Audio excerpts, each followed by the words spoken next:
사람은 인생을 살아오면서 누구나 경험을 가지고 있고 그 경험을 필요로 하는 사람은 반드시 존재합니다. 즉, 전문적인 기술이나 경험, 노하우가 필요한 직업이었을 경우 그 기술 자체가 상품이 될 수도 있고요. 특별한 기술이 없어도 직장 생활의 경험 자체가 상품이 될 수도 있습니다. 직업적인 부분이 아니라면 누구나 좋아하는 것이 있고 좋아하는 것은 잘하게 되어 있습니다. 이 또한 상품이 될 수 있습니다. 그리고 아직 못하더라도 내가 이것을 좋아한다면, 그리고 앞으로도 쭉 배워 나갈 거라면 이 또한 배우면서 상품화 시킬 수도 있습니다. 즉, 내가 아무것도 가진 것이 없더라도 사업을 할 수 있고요. 내가 가진 것을 공개하기 싫다면 새로운 걸 배우면서 사업할 수도 있습니다. 나로부터 사업화 시킬 수 있는 모델 찾기의 원칙 5가지가 있습니다. 직업적인 기술이 있을 수 있고요. 특기나 취미, 관심사 또는 해보고 싶었던 것 등등이 있습니다.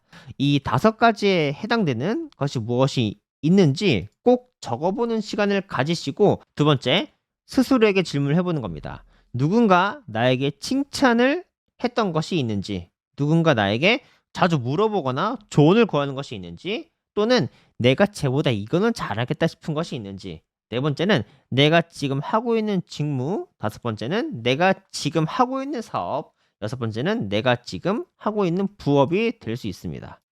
이렇게 위에 해당되는 것이 어떠한 것들이 있는지 지금 당장 노트를 펴서 한번 적어보세요.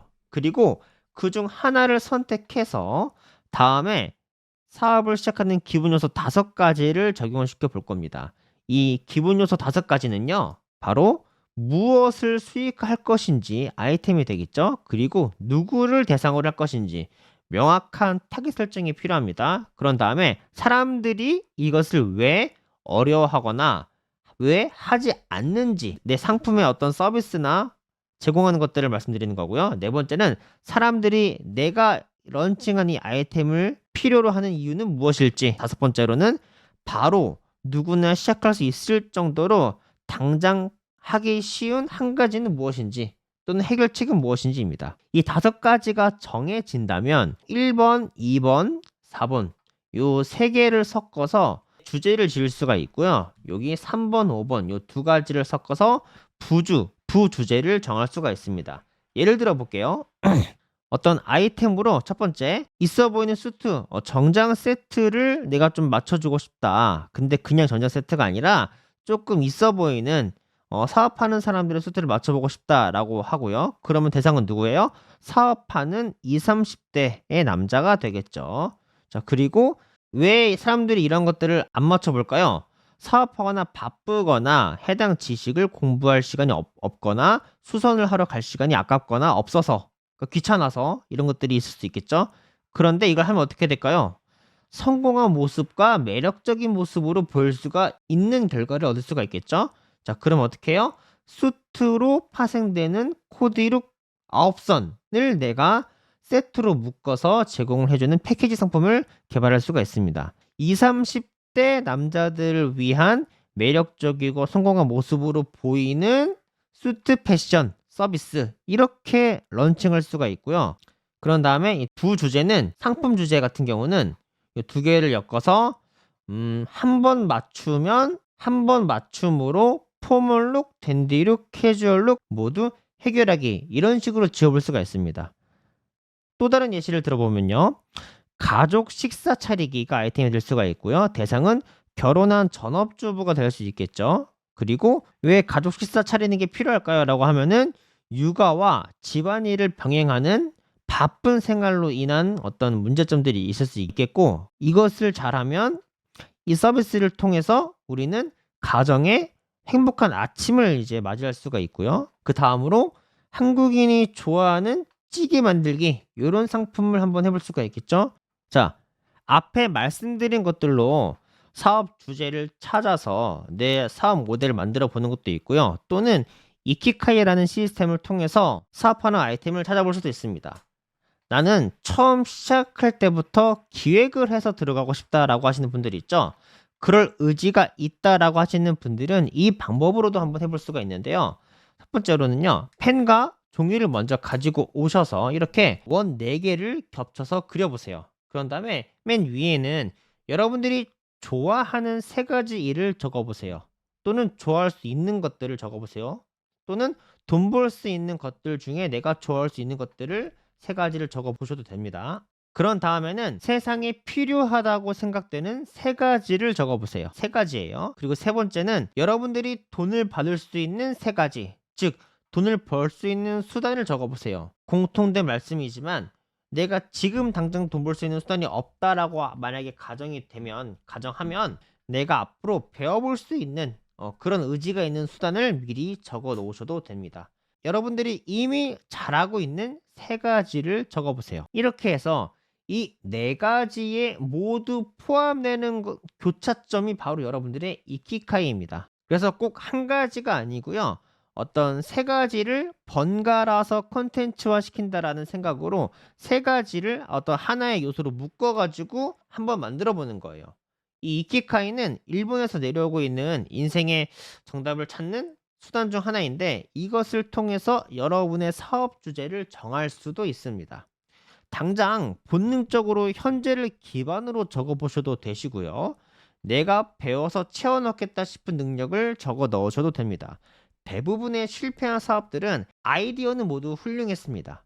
성공하는 사업은 기획부터 시작인데 이 기획부터 어그러졌거나 마케팅적인 부분에 전혀 신경을 쓰지 않아서 실패하는 경우가 대부분입니다. 김승호 회장님도 사업을 시작할 때 미국에서 한 해에 실패한 사업 아이디어를 조회하는 사이트가 있어요. 그것을 알려주셔서 참고하라고 하셨고요. 본인도 실패한 사업을 사서 아이디어만 채용해서 업그레이드해서 성공시킨다고 하셨습니다. 네, 이렇게 여러 가지 사업 주제를 찾는 방법을 통해서 여러분이 할 수 있는 사업 단 한 가지만 정해보세요. 빵 만드는 법 같은 간단한 거라도 좋습니다. 세상은 먼저 한 사람의 경험과 지식을 필요로 합니다. 가지고 있는 능력으로 돈 버는 법 스텝 2, 두 번째 단계는요. 이미 여러분이 가지고 있는 직업이나 능력, 앞에서 말씀드린 방법을 통해서 사업 주제를 정했다면 이제 그것을 주제로 한 여러분의 채널과 유입 요소와 수익 요 3가지를 만들어 볼 차례입니다. 채널 요소에는 5가지가 있는데요. 홈페이지, 랜딩 페이지, 프로필 링크, 오픈 채팅방, 커뮤니티 등등이 있고요. 유입 요소는 4가지가 대표적입니다. 첫 번째 블로그, 유튜브, SNS 광고가 있고요. 그리고 이런 것들을 통한 수익 요소들이 있는데요. 뭐 회원즈 커뮤니티, VOD, 전자책, 뭐 칼럼이나 뉴스레터, PDF, 강연, 스터디, 컨설팅, 라이브 강의, 세미나 등등 이것 말고도 수많은 방법들이 있습니다. 각각의 채널 요소와 수익 요소, 유입 요소 요 3가지는 서로가 서로에게 영향을 주며 오히려 그 영향을 더 크게 주도록 그물망처럼 거미줄처럼 짜여지도록 구성해야 합니다. 만약 여러분들이 홈페이지를 만들고 이곳에서 판매되는 수익 요소가 준비되어 있다고 해봅시다. 그런데 여러분들의 홈페이지에서만 판매를 하는 것이 아니라 랜딩 페이지에서도 판매할 수 있도록 연결이 되어 있어야 되고 프로필 링크, 오픈 채팅방, 커뮤니티 내가 가진 모든 채널 요소에서 판매될 수 있도록 구성이 되어야 합니다. 심지어 각 채널끼리도 서로 연계성을 가질 수 있도록 구성을 해야 합니다. 그렇지만 이렇게 촘촘하게 아무리 구성이 잘 되어 있다고 해도 유입이 없으면 단 한 건의 판매도 일어나지 않습니다. 그래서 유입 요소를 통해 고객을 확보 및 나의 채널로 안내를 해야 되며 수익 요소에도 컨택이 되도록 길을 놔둬야 합니다. 그러면 이 고객은 한번 들어오면 굴망에 갇혀서 이 사이사이에서 구매를 하지 않고는 못 빼기는 형태로 가야 하는 거죠. 오해하시면 안 되는 게 수익 요소는 수익 요소일 뿐 판매하는 상품이 아닙니다. 이 중 몇 개는 고품질의 내용을 무료로 고객에게 제공을 하는 것도 포함이 되고요. 그렇게 고객의 수준을 강제로 끌어올려서 도움을 주어서 필요 없던 강의나 관련 상품을 구매할 수 있도록 관심을 가지도록 도와주고 유도하는 것이고 고객이 또 해당 구매를 통해 수준이 또 올라가면은 더 윗단계의 상품을 또 찾게 되면서 연쇄적으로 구매가 발생하게 되는 현상이 일어나도록 하는 겁니다. 그렇게 도움을 받는 사람들은 일종의 매니아가 되거나 팬이 되어서 커뮤니티를 형성하게 되는데요. 이런 것들이 자동적으로 브랜드 파워나 이미지를 쌓아 나갈 수 있게 해줍니다. 자, 그러면 채널, 유입, 수익 이 세 가지 요소들로만 서로 연계해서 구성해도 좋지만 여기서 끝이 아니라 강력한 킬링 스킬을 하나 넣을 겁니다. 바로 고객의 데이터입니다. 이 고객의 데이터는 회사의 매출을 몇십, 몇백 배 성장시켜주는 아주 강력한 무기입니다. 어떻게 하는지 알아보도록 하겠습니다. 유입 채널을 만들어서 양질의 컨텐츠를 제공하고 그 컨텐츠에서 알려준 어떤 툴이나 요약본, 자료 또는 다음 단계에서 더 양질의 비공개 컨텐츠를 보내준다고 하면서 고객에게 데이터를 요구하는 겁니다. 이러한 고객의 데이터를 마케팅에서 보통 리드라고 합니다. 이러한 리드 수집기를 통해서 고객을 나의 채널 및 그물망으로 안내할 수 있습니다. 리드 수집기에서 요구하는 정보는 이름, 이메일 주소, 연락처 이 정도 세 가지를 기본으로 하고요. 이 리드 수집기의 목표는 고객의 정보뿐 아니라 고객의 니즈를 파악해서 나의 채널에 들어왔을 때 헤매지 않고 니즈에 맞는 상품으로 즉각적인 안내 또는 새로운 상품 마케팅과 문제 해결을 도와주는 것이 있을 수가 있고요. 이메일 마케팅을 할 수도 있습니다. 즉, 다이렉트 리스폰스 마케팅의 시작점이라고 봐도 되겠죠. 그러면 이러한 리드 수집기는 어떻게 만드느냐? 이메일 마케팅 전용 플랫폼을 사용하는 것이 있을 수가 있고요. 두 번째는 리드 생성용 랜딩 페이지를 직접 제작하고 이메일 플랫폼과 연결을 해볼 수가 있고요. 또는 구글 폼과 자피어 등을 사용할 수도 있습니다.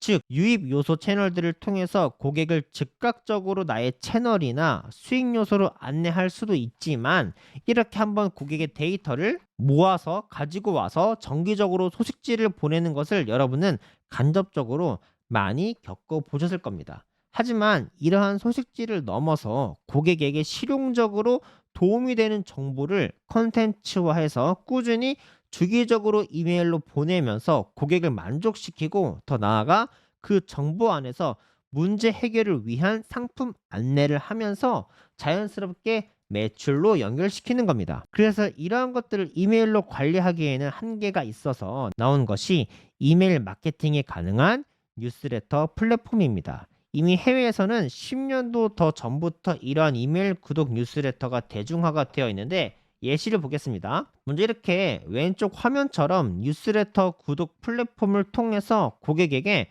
정보를 입력하도록 유도할 수도 있고요. 오른쪽처럼 사업자 본인이 아직 이메일 플랫폼에 대해 미숙하더라도 어떻게든 형태를 이루기 위해서 구글 폼부터 먼저 시작해 볼 수도 있습니다. 아니, 그럼 도대체 이런 이메일 마케팅이라는 것이 무엇이고 이런 게 정말 효과가 있는 건가요?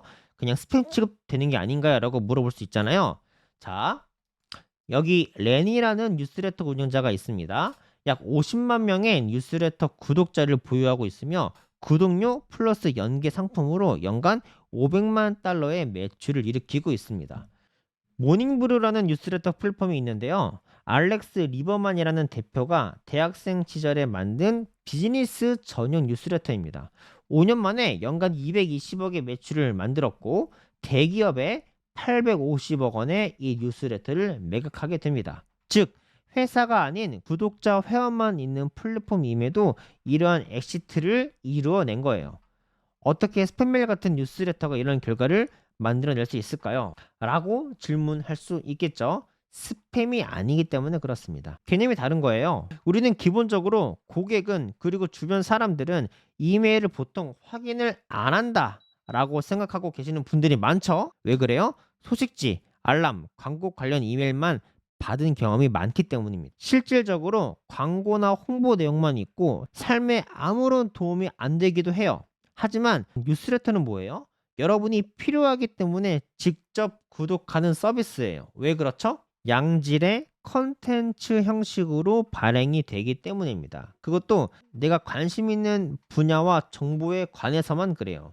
여러분들은 좋아하는 브랜드사나 취미 혹은 관심사를 위해 해당 회사의 잡지를 구독해 본 적이 있으신가요? 어떤 유튜버나 SNS 인플루언서 또는 블로거를 구독하고 그들이 영상 콘텐츠를 올리거나 게시글이 발행될 때마다 알림을 해놓고 시청하거나 방문한 경험이 있으시죠? 이러한 형태로 블로그에 직접 내가 방문하는 것이 아니라 블로그처럼 정리된 콘텐츠를 내 이메일로 직접 받아본다라는 것이 그 차이입니다. 그래서 이러한 이메일 뉴스레터 구독 플랫폼을 통해서 리드 수집기 기능을 활용하면 시너지를 얻을 수 있는 거예요. 그래서 고객을 나의 공식 홈페이지 혹은 고객의 니즈와 맞는 결제 가능한 상품으로 안내를 하거나 동시에 꾸준한 양질의 컨텐츠를 발행하고 고객의 수준을 무료로 성장시켜서 더 가치 있는 상품이나 가치를 몰랐던 상품의 가치를 알게 해서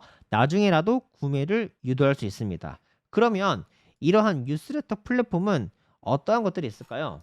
국내에서는 대표적으로 스티비와 메일리가 경쟁을 하고 있는 것으로 보이고요. 해외에서는 정통적으로 메일챔프가 가장 가입자가 많고요. 겟리스폰스, 액티브 캠페인, 컨스턴트 컨택트 등등이 훌륭한 뉴스레터로 평가받고 있습니다. 그리고 뉴스레터 플랫폼이 아닌 리드 수집기용으로 랜딩 페이지를 만드는 도구로서는 카페24, 아이맵, 쇼피파이, 윅스, 워드프레스 등등이 있습니다. 이러한 플랫폼을 통해서 고객의 리드를 수집하고 그 고객을 다시 각각의 채널 혹은 수익화 가능한 랜딩 페이지로 보내주거나 이렇게 채널을 운영하고 꾸준하게 유입을 시키면서 수익화 상품을 주기적으로 업데이트를 하면 현 시대 가장 효율적이며 실패하지 않는 사업을 구성할 수 있게 됩니다.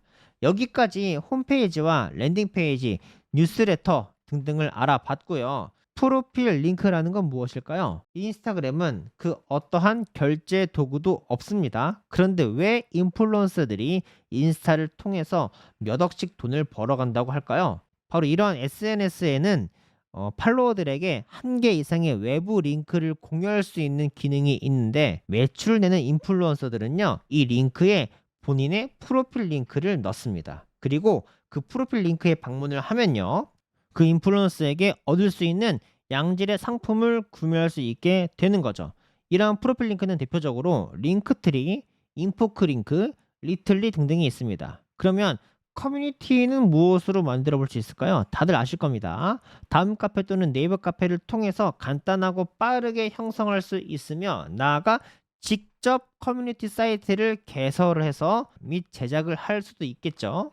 그래서 이러한 채널들을 하나씩 단계적으로 모두 만들어 나가다 보면 한번 유입된 고객을 강렬하게 나의 팬으로 변화시키거나 구매를 하지 않고는 못 빼기는 퍼널을 완성하게 됩니다. 자, 여기까지 고객을 유입시키는 요소들과 그 고객의 도착지인 채널들을 형성하는 부분들에 대해서 알아봤고요. 몇만 명의 고객을 유입만 시키면 매출이 일어날까요? 아니죠. 이제 이 유입시킨 고객이 원하는 상품을 볼 수 있도록 또는 구매를 할 수 있도록 해줘야 되겠죠. 그리고 흥미만을 가지고 있는 고객은 무료로 정보를 제공을 해서 수준을 업그레이드 시켜줘서 구매 욕구를 만들어 줘야 되겠죠. 그러한 모든 것들을 해결하는 수익 요소 N가지에 대해서 알아보도록 하겠습니다. 구독, 좋아요 부탁드리고요. 댓글 확인하시면 일정 기간 동안의 이벤트 확인이 가능하니 꼭 확인 한번 부탁드리겠습니다. 감사합니다.